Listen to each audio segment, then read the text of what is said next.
Hey guys, what's up? I'm Noah, this is Analog Resurgence, and today I'm taking a look at the wonderful world of Polaroid accessories.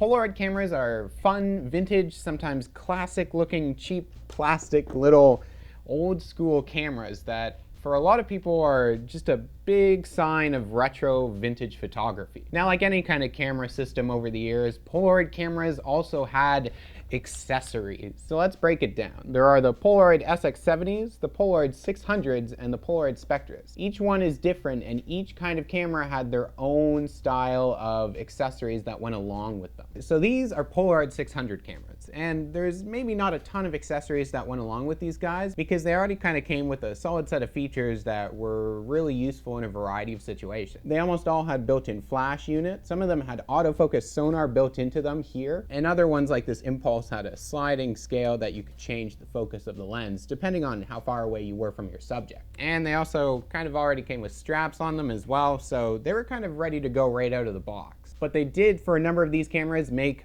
filter accessories. Now, especially for cameras like this Impulse here, you could get filters that would clip on over the lenses of these cameras. You could get different colored filters to just do different colored effects on your film, but there also exists some vintage special effects filters that you could put onto these cameras, and you could do things like a kaleidoscope filter or a star filter, or even one that kind of split the image into 3 different sections. And these were all things that you could get to go along with some of these 600 cameras. Now, if you're having trouble tracking down some of these original vintage filter sets, Polaroid Originals does actually sell a newer manufactured set that you can pick up for these 600 style box cameras to use. So really that's what we were dealing with for the standard 600 cameras, is just some really fun filter effects that you could get and just easily clip on to these cameras. The SX70 cameras. So the SX70 cameras came in kind of 2 main models, these folding models and these boxy one-step models. And these cameras did actually have a ton of different accessories that you could get to play around with and put on them. But really the predominant kind of accessories that you could get for these guys were flash units. See, the SX70 didn't come with a built-in flash. You would usually just kind of get one of these one-off flash bars that would pop onto the top here, and then every time you took a picture, one would fire. Then you could flip it, take the rest of the bulbs, and then once they were done, then they were no use anymore. But there are all these crazy, big, bulky external flash units that sometimes had mounting sections on the bottom of the cameras, and then they would have big flash units on the top of them as well. And they would just take batteries, which meant that they were reusable. A newer company called Mint also makes a reusable flash bar for all these SX70 cameras. So if you don't want to track down one of those big bulky ones, then you can pick up one of these smaller ones to use on these cameras as well. But there was also units like this, which was a Polatronic flash. So the Polatronic unit would actually attach on via the tripod socket to these SX70 cameras. And I can use this on both the folding model or the boxy one-step models. And then you had an actual side-mounted flash unit, as well as a stand for these SX70 cameras. And of course, some of the other bulkier flash units out there won't work on the vintage folding ones. They'll only work on the old school boxy one-step model cameras. So originally at launch, this folding SX70 model could also be purchased along with the Polaroid SX70 accessory kit. And inside of it, it contained a shutter release cable that you can plug into the side of these folding models, a close-up filter, a flash bar diffuser, an accessory holder so you can attach these lens filters, a lens shade, and a tripod mount. See, the original first model of the Polaroid SX70 didn't have a tripod socket on the bottom of the camera, which meant that you had to buy a separate accessory to put on the bottom of your camera just so you could put it on a tripod. There was also a separate tripod mount that you could get and put onto the Rainbow one-step model, which also lacked a tripod mount. You could also get self-timer accessories, which were little clamps that would sit on the side of the camera and then would actually be timed to punch in and press the shutter button. There's also some of the crazier accessories, like these macro close-up setups that you put on the camera and it will magnify the lens to shoot macro images with your folding SX70. There was also the 119A telephoto lens accessory for these ones that just really enhanced that little lens on the camera. Some of those crazier setups for these cameras were actually used by police or dentists in order to capture macro shots and have a photocopy of it instantly. Then there's the Polaroid Spectra. Now the Spectras were later Polaroid models that were released, but also had their own fair share of accessories that went along with them as well. One of the more common accessories accessories that you can get is for these kind of standard Spectra models that pop up like this. And these are the Spectra 1s and the Spectra 2s and some of the other ones that are just designed like this. And it was actually a copy duplication stand. So this big kind of gray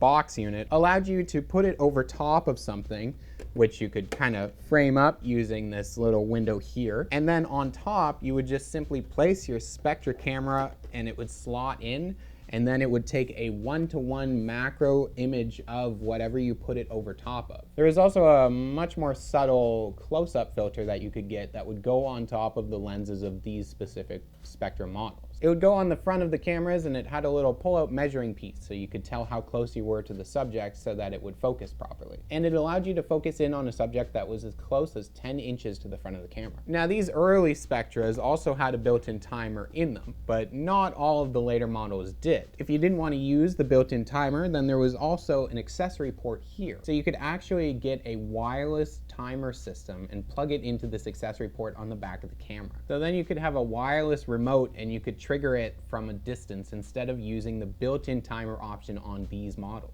Now, the Spectra ProCam, which is one of my favorite models, was shaped differently. So you couldn't use the same accessories from these models as you could on these models. But they did make some close-up accessories for the ProCam as well, similar to the ones that they had for the first Spectra. There's a little close-up slide-over attachment, which would just slide on over top of the lens and then allowed you to get in as close as 1 foot to the subject that you're taking the Polaroid up. The ProCam also had its own close-up macro attachment that would clip on over top of the front of the camera, and instead of being a full stand, it just allowed you to stand up the camera like that itself. But it ultimately works about the same way as the original Spectra copy magnification stand. There's also some crazier Spectra models like the Macro 5 SLR. That again was a Polaroid camera that just was used more often for professional uses, such as dental work. And you could get all these macro close-up attachments that would kind of go onto the front of that one. So then you could take really good macro one-to-one close-up shots of the inside of somebody's mouth. So all these funny little accessories that would go along with these cheaper kind of cameras are definitely kind of pieces from just another era of photography. And for these classic instant cameras, they're kind of limited to the 600, Spectra, and SX70 models. The later ones that I've talked about, the Joycam, the Captiva, and the iZone, were much more limited in terms of the stuff that you could get to go with them. Now, Polaroid Originals does sell not only the film, but also a handful of accessories for these cameras. One of which is more of a practical accessory, are new frog tongues for the Polaroid cameras. So if your frog tongue doesn't exist or is damaged, then you can buy those and install new ones, which just help to kind of protect the film as it's coming out of your camera for the first few seconds of development, where it's still really sensitive to the light. But I think one of my favorite Polaroid accessories that I've seen in just my own sort of research along the way with all this stuff is the Polaroid AM/FM radio. And the really genius part about this AM/FM radio is that you could buy it and it was powered entirely by used up Polaroid cartridges of film. Because once you finish taking all the pictures in your Polaroid pack, there's still an active battery in the bottom of it. So somebody decided to make a radio that was powered by these discarded packs. Wait a minute. The Polaroid iZone also had a model with a built-in radio on it as well. What was Polaroid's obsession with radio? Hey, thank you guys so much for watching, and subscribe if you haven't done so already. And if you're at all interested in supporting this Analog Resurgence channel and my endeavor to do and focus on and accumulate more of this stuff to show off to you guys, then you can head over to the Analog Resurgence Patreon and help to support the channel. There's a link in the description down below on this video. And if there's any sort of stuff that you want to see me focus on in the future, whether it's Polaroids or Super 8 or 35mm or photography or motion picture, then you can let me know in the comments down below on the videos. And thank you so much for watching, and I'll see you guys soon.